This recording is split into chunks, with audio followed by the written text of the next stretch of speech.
Hello, people. It's happening to you again. This is Carspiracy, a podcast about cars brought to you by Danny, the genius behind Idiots versus Idiots. For instance, I didn't pioneer the four-story format, but it is something that I have iterated. Back in 2019, I started a podcast with my buddy called Fluffers for Hire. It's still out there. We took, I think it was four stories about news, and we talked about them, and it was interesting. And after that collapsed because he had to take an opportunity in another place, I started doing very briefly, I put out one episode on what is now the Idiots versus Idiots stream. So it was called Burn This Rubber. And the only reason I called it that was I was working on a website, and it was a marketplace website, and that was called Burn This Rubber. And so I own the domain name. That's the only reason I called it that. But this is now Carspiracy. It's coming back as part of the wider Idiots versus Idiots wider universe. And so let's let it rip. So this is going to be an episode where I'm going to talk about Stellantis as a whole and what I think is going on with Stellantis and what I would do if I was the head of Stellantis. Now, for the uninitiated, Stellantis is the child from the marriage of PSA and FCA. So that's Peugeot and Fiat Chrysler merged to become one company. And now they have, I believe, 12 brands in-house. Chrysler, Dodge, Fiat, Jeep, Lancia, Ram, Maserati, Peugeot, Citroën, Opel, Vauxhall, DS, and there's actually two more, but they're like the Fiat Professional and stuff, and a Bart, which, hey bro, too many brands. I think and I actually wrote some of this before Stellantis even had a name, because I was doing this old podcast, which is now defunct, but it's effectively this podcast, but not the same. It was all audio. It was about cars, and I basically broke down exactly what I thought Chrysler, which is now Stellantis, should do. And the first thing I did think was they should actually bounce Chrysler. Now, I don't think that anymore. And what I meant was Chrysler doesn't sell anything anybody wants to buy. Right now they have four models, three of which are a minivan. Literally the exact same minivan with three different names. I think they call it, one's the hybrid, the Pacifica Hybrid, the Pacifica, and then the Voyager, which again is just a Pacifica but stripped down. So I thought it was stupid to continue this company, that brand, and I at that time, PSA and FCA's merger had not been approved by the various overlords and various governments that had to approve it. And in addition to that, they didn't have a name picked out. And I thought, and I am, like I said, a marketing and branding genius. I am an automotive genius. And at the time, it made so much sense to me that, and for this specific reason, was that in 1978, Chrysler Europe sold its entire operation to Peugeot. And two factories that Peugeot currently has in Europe, I think one's in France, one's in Spain, are the result of that purchase.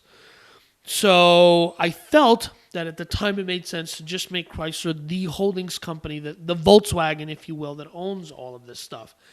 And it made a lot of sense to me, and it still does, but now it seems there's another emerging thesis here, and I'm just going to dive in on it. I'm going to go down on it, I'm going to go ham. The first couple of things, I do want to talk about is, the belief that there's, this guy Tavares, not Tavares of Tavares, the YouTube channel, but Carlos Tavares, is this cost cutter. And he's going to come in and do all this cost cutting. Bro, you got so many brands. So I think the mistake that Sergio Marconi, I don't know how to pronounce his last name, but I'm a huge fan of his. For some reason, when Chrysler's in trouble, it takes an Italian guy, Lee Iacocca, who's Italian, and Sergio Marconi, who was a Canadian Italian. Lee Iacocca was an American Italian, Italian American, whatever. I don't care about hyphens. Hyphens are dumb. So whatever that is, Lee Iacocca and this guy come in and they really turn around Chrysler.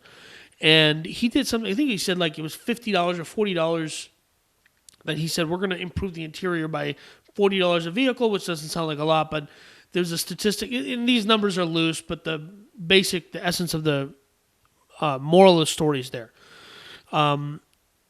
They said something like the difference in price between a Porsche's interior and a Corvette's interior is something like $15, and he said, we're going to, spend quadruple that and really improve the interiors. And he did. And he brought a lot of Chryslers to Italy as Lancias. And I thought that was very interesting. And in turn, he did bring some Italian brands to the U.S. He brought Fiat here. He brought Alfa Romeo. These companies had left the U.S. They had been gone for decades. I think of the grand scheme of things, it makes sense to keep Alfa in the United States because it's here. And it makes sense, like Carlos Tavares has said he's not going to do away with any brands. Chrysler's going to stay. Dodge is going to stay. And it makes sense that, they are saying that Peugeot will not return to the U.S. So I do see a future that makes sense where they... I think they should rebrand Chrysler. Not rebrand. I think they should rewrap Chrysler with the matching style logo because Peugeot has this new logo, and I think that Chrysler should. Because I hate the wings. I hate Chrysler's wings. Chrysler's wings make me really sad. And one thing that I had in my original show, my original episode about this, on my now defunct podcast, I think Sergio, at least it would appear to the layman. And again, the reason I do this podcast is because I'm both a lifelong automotive enthusiast, but also a brilliant executive businessman.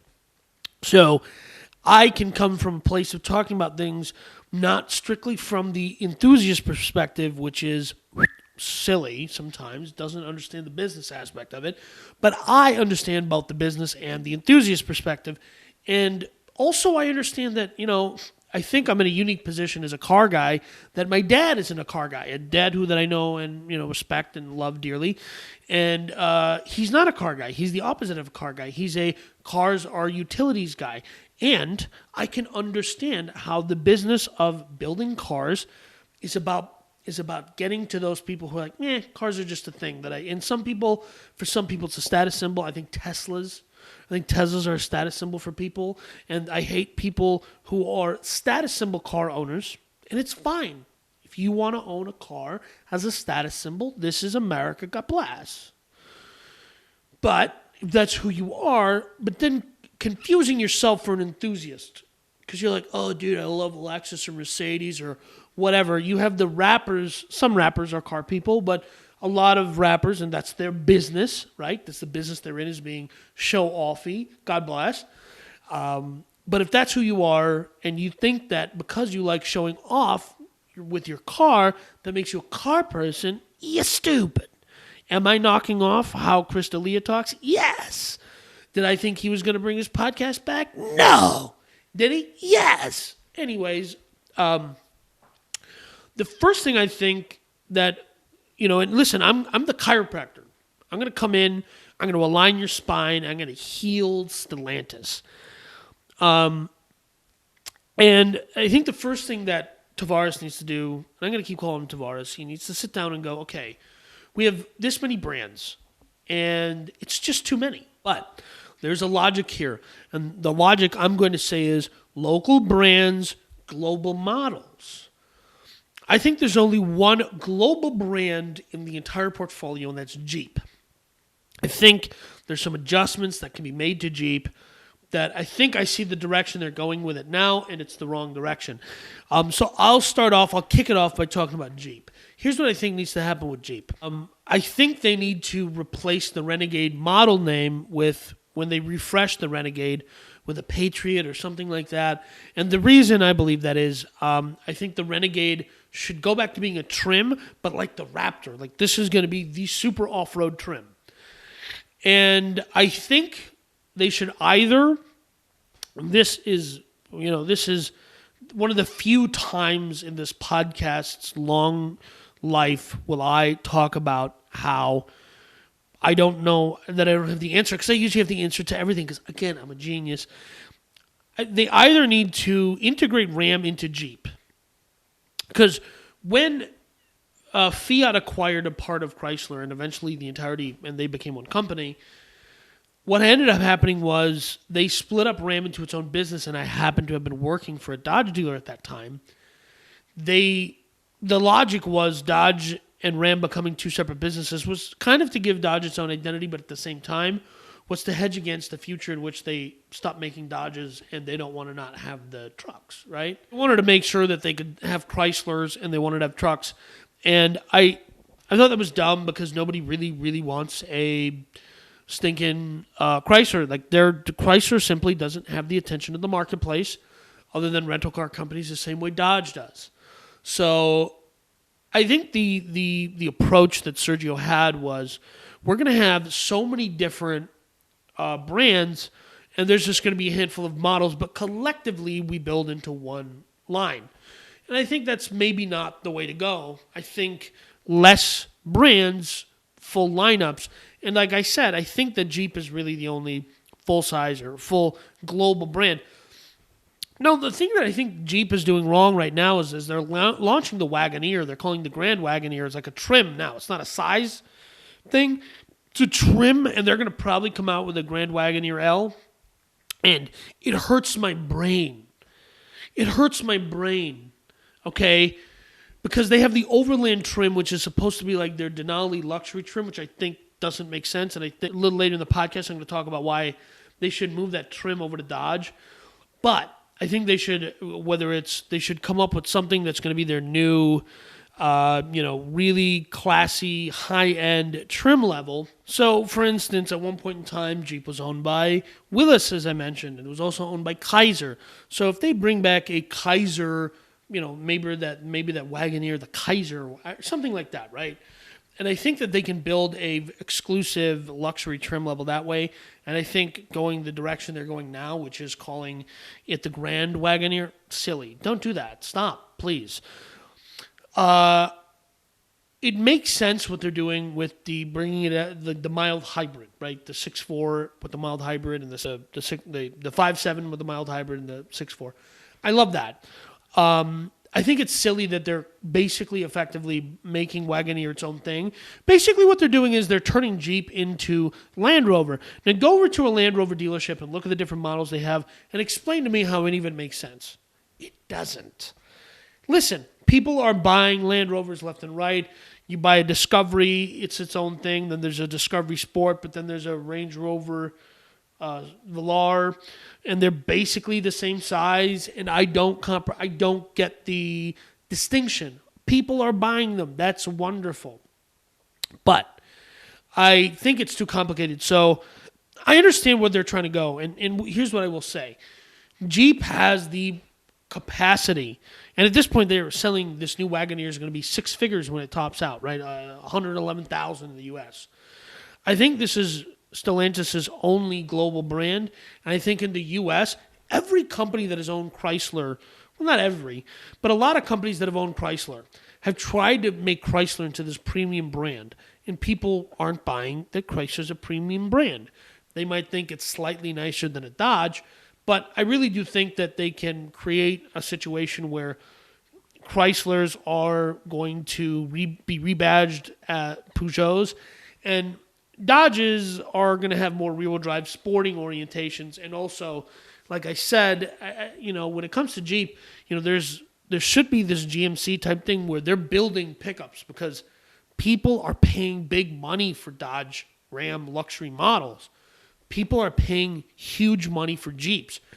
This is the luxury brand from Stellantis in the U.S. We are currently in the midst of an SUV craze. We are currently in the midst of a pickup truck craze. People can't get enough of these types of vehicles. It makes no sense to me to try and make Chrysler into something that no one has succeeded at making, the marketplace refuses to accept, when at the same time, the marketplace is happy to shell out what it costs to buy a house in Brownsville, Texas, for a Grand Wagoneer. People will buy these things. And I think they should have really adjusted that nomenclature to be Wagoneers short wheelbase, Grand Wagoneers long wheelbase. And I don't think they should have made Wagoneer into an offshoot brand. And here's why. I understand that their theses going into it was, listen, it's going to be hard to sell a six-figure Wagoneer on the same show floor as these inexpensive Jeeps. And my thought process there is, guess what? Mercedes sells a small vehicle. They sell the CLA in the United States, and they sell they sell a bunch of small models, and they sell small SUVs, small crossovers. And so does BMW. They sell the X1 and the X3, and these are smaller crossovers. And people are buying it because they want these small. They're buying into the brand. So I think the solution isn't splitting Wagoneer into a sub-brand. I think it is taking the entire brand up market and making it more of a luxury product. And then when you really establish Jeep as a luxury product with their Wagoneers, and I do think that, the new Grand Cherokee L, and I've said this in an episode before, and it looks like Stellantis is going to continue to use the name if that's what they choose to do. God bless. Go forward with that. I'm not offended by that. I'm the other kind of Indian, so maybe I'm the wrong kind of person to ask, but I don't really care about social justice. I care about cars. So I think that the existing Grand Cherokee L should just be the Grand Cherokee, and that the Cherokee should be a smaller, two-row, sportier thing. And that, to me, makes a lot of sense. And the existing Cherokee should be Liberty or Patriot. They should just pull. They have a handful of names from their history that they can pull from, and I think they should do that. And I think they should bring back some of those slant-back style from the original Grand Wagoneer, and those should be called sport models, right? And I definitely think the existing... when they brought the existing Gladiator back, I think there was a huge mistake because that's a scrambler. But it's fine. It's fine. I think they re-engineer badge engineer Rams as scramblers or something. Or the other thought process, which I kind of ADD'd over, which is there's two paths here. Either they reintegrate Dodge and Ram back into one business because they're going to keep both of them. That makes a lot of sense to me because they're already delivered at the same place. And it's going to be hard for my idea, which is take Ram and integrate it into Jeep because you already have a higher end brand there, and people are paying stickers on these Rams to get expensive.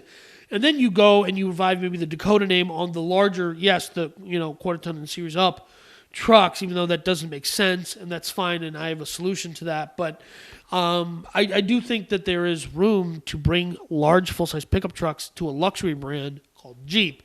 And on a global scale, I don't think it makes sense to have Ram in other countries because they don't have full lineups in other countries, right? They just have a model or two models here, whereas they could just be branded as Jeeps, and they'll sell, I think, better on a global marketplace. Say what you will for the U.S.'s, global intervention on a military level. It made Jeep a household name. That's good for Stellantis. And by the way, the only reason anyone ever purchased Chrysler was because of Jeep. That's why Sergio wanted them. It's why Stellantis wanted them. The majority of the profits for FCA were Jeep and Ram. So there is already synergy there. So they either need to badge engineer Rams or they need to, as I said, integrate the two brands together. I understand from a distribution standpoint how there aren't a lot of Chrysler, Dodge, Jeep, Ram dealers where they're all in one house. So it makes sense that would be, harder to do. But I think that there's enough of a situation with them where that's the number of dealers that aren't all four or five. They're so small that you could figure something out for them. Now let me talk about what I think they need to do with Dodge. I don't think Fiat needs to exist in the U.S. I don't think it's proven itself as a success in the U.S. And so I'm killing off Fiat in the U.S. and I'm rebadging those models as Dodges because they only make the 500L and 500X. And the 500X is actually cool looking, and it could be a Caliber or something else. And I do think that as they take Jeep up market, they should distribute some of those vehicles, and they should badge engineer them, heavily redesign them so they're not Jeeps, as Chryslers and as Dodges, so that they are serving the needs of the lower end customer, right? But they're taking Jeep and taking it up market, and they're going to badge engineer. They're going to move some vehicles here, some vehicles to Chrysler, some vehicles to Dodge, and that's fine. And I think they need to bring back that crosshair grille, because I really like that crosshair grille, and I'm going to show the crosshair grille badge. That shield badge, I think they only used it for a few years. I don't like the slashes. Now, I think they keep the slashes.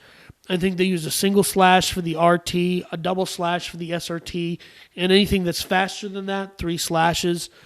And like I said, I think they bring over the Overland brand, the Overland trim level from Jeep, and here's why. AMC was really the AMC Eagle was really the first crossover-y type vehicle that existed in the United States. And I think they could resurrect that with either the the Magnum name or something like that. I don't know. I'm not offended by calling it the Eagle either, because it's so flippin' American. And I think that they can build a legitimate competitor to Subaru, because we are now in a situation where Chevrolet and Ford no longer make sedans. And I don't think that there's a lot of brilliance to bringing sedans to Dodge that aren't rear-wheel drive and have stupid amounts of horsepower. At the same time, I do think they're going to bring some sedans to the U.S., Peugeots, as Chryslers, and I think some of those could be branded as Dodges and be built into these overlanding type models, because that is a popular hashtag now on Instagram and other social medias. And I think at that juncture, they should also make a shorter Pacifica that is basically a minivan. It's a caravan overland. But in my head, I'm seeing a Mazda MPV, but a modern one. Boxy, like a Ford Flex. And I think they maybe even bring back the Caravan as that boxy Ford Flex with the sliding doors still. And the reason I think that they do that is I think that there's still a market for it. I think that when people go look at a Suburban and realize it's $100,000, right? They're gonna want a non-minivan alternative to hauling their 6 kids, or their 4 kids and their kids' friends. And so I think if they build something like that, but then make the kind of Overland edition, it's going to be rugged and off-road. And I think they do the same thing. Like I said, they start building a Subaru competitor type model, an Outback type model, and then they make a pickup truck off of that, right? And that's why I thought if they take Ram and integrate it into Jeep, I could see that 7-slot grill being really hot on trucks. And I could see a lot of people paying extra money for that. They can make the Dakota brand, they can bring that back and start badging the Rams as that. I think, but I don't know if I think they're going to lose some brand equity, right? Because I think that big Ram emblem means something now. And so either way, it could go either way. Or maybe, they just badge engineer them as Scramblers or Jeeps or something else, and they don't do the integration like I'm talking about. But I do think that a off-roady wagon, off-roady, maybe a sedan, and an off-roady, basically Subaru Legacy, Subaru Outback, and Subaru Baja. And I think they're going to sell like hotcakes. I think they can undercut Subaru, and I think they can sell a lot of them. And Ford is doing it, Honda's doing it. I think that and Ram already sells a Ridgeline type vehicle in North America and Brazil.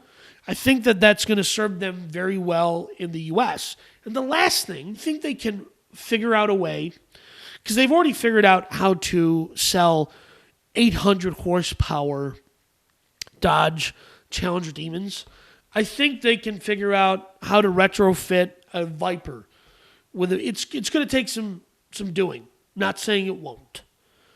And I think it's a couple-year project. Maybe they go mid-engine. But I think that they can, because they have the resources within Stellantis. And there was an interesting thing that came out, actually, about this, which was that SRT got killed off.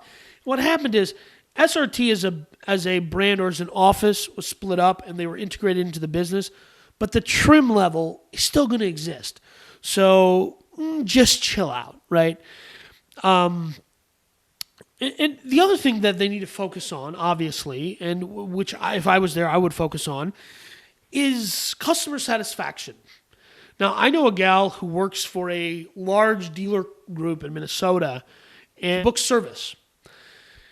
And I asked her, because I was helping my dad pick out a car, I was like, hey, what are the cars that are worse for service? Like, what are they, not just they come in for service a lot, but people are angry with them. She goes, without hesitation, Jeeps. So we have a situation where people are paying inordinate amounts of money for, in the case of the Grand Cherokee, a 10-year-old, like they've been refreshed. And it's like that episode of The Simpsons where Marge finds that pink Chanel dress and she just keeps hacking it into other outfits. They're going to have to make an investment into new art. And but that is what the Wagoneer and the new Grand Cherokee L are. But the next thing is really focusing on how do we build things that last long. And it's not impossible because at one point in time, the Japanese were schooling everybody at it, right? And it wasn't just Honda or Toyota, but people knew if they go buy a Mitsubishi, which you shouldn't do today. Don't do that. Or a Nissan. Again, today they're coming along. And by the way, I'm going to do another one of these episodes somewhere around 10 or 6 or something like that, where I'm going to talk about the Renault alliance with Nissan and Mitsubishi and how those companies should be split up. But, I think that, they should kind of pick, and like I said, they should have local brands and global models.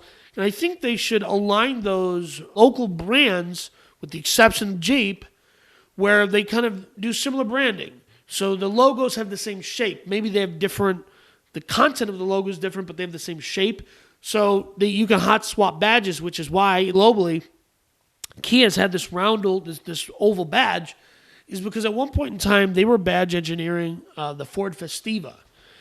And it just became easier for them to put the Kia badge, an oval badge on it, all of their cars, and sell them around where they were selling them, rather than just make one, like just the badge engineered Ford Festiva. So, which is why now they're coming out with a different logo. But so Alpha, by the way, Stelvio, what are you doing? Julia, what is going on here? Now, I'm going to say something. It's radical. It's a radical concept. Stop doing this. This is the first time and the only time in automotive history someone's going to say, you need to just do an alphanumeric nomenclature, please. Between Fiat and Chrysler, they have the numbers, I think, 200, 300, and 500. I think they should go 1 to 9, and then other numbers in between, 50s. And I think that they should just have alphanumeric nomenclature, at least in North America, and definitely maybe in China. Because these names, I can't do it. I'm not buying. And let me tell you something about these two vehicles that they brought the brand back with. They are uninspiring garbage. I forget the fact that they're probably unreliable. They are uninspiring garbage. They look like overstyled Hyundais. Don't do this to me. You're Italian. It should feel special. Maseratis look and feel special. Okay? Maserati is also part of Stellantis. I have so many questions. What are you? Why do you exist? It makes sense that if we use Volkswagen as a template, Alfa Romeo is Audi, and then Maserati is Bentley. That makes sense. But that's not what they're going for. And I just go for something. And I like the idea of Maserati having brand names and not an alphanumeric nomenclature. But I think when it comes to Alfa Romeo, I can't, no. I'm not Giulietta. I can't stop this nonsense. I don't know how trademarks work because I'm not a trademark attorney. My specialty is immigration law. I never went to law school, or medical school for that matter, but I am a practicing podiatrist, so what are you going to do? But like I said, I think between all these different existing brands, I'm assuming the trademark, they can cross over. And I built something that feels special to me. I think there's a problem when Alfa Romeo is a premium Italian brand, European, and Mazda is a consumer brand, mainstream consumer brand from Japan, and the Mazda feels more special to me when I look at it. No, it's not. I know that it is not a special vehicle. It is run-of-the-mill. Feels special. Feels more special when I look at it than an Alfa Romeo. And that's a problem. Mazda is not an F1. Alfa is. They have 2 or 3 models, and they don't inspire me to greatness. So, and Maserati, I think the only thing I can say is just stop being terrible. The Stellantis brands, the general consensus is build reliable transportation for people. And after you build reliable transportation, literally do everything I said. Now, if you're an executive at Chrysler and you go, hey, this guy has it all figured out, I'm available to consult. I usually charge $300 an hour. For Stellantis, we'll cut a deal. $150 an hour. Plus, plum crazy purple, wide body, Hellcat Challenger, red eye, with the terracotta interior. We got a deal. It's no problem.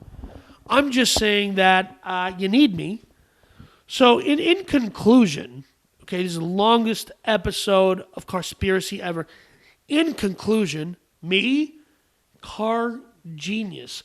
Stellantis needs car genius. So give me a ring, shoot me an email, comment on this video. I'm sure Stellantis has a corporate social media person who can comment on this video. Okay, and I think you should do that. And I think I've covered everything that I meant to cover. Anyways, this was Carspiracy. My name is Danny. Make sure to watch the most recent episode. I think it's going to be episode 20 of Idiots versus Idiots. We're going to talk about business and stuff. And again, I'm going to bring my genius insights to that as well. Bye now.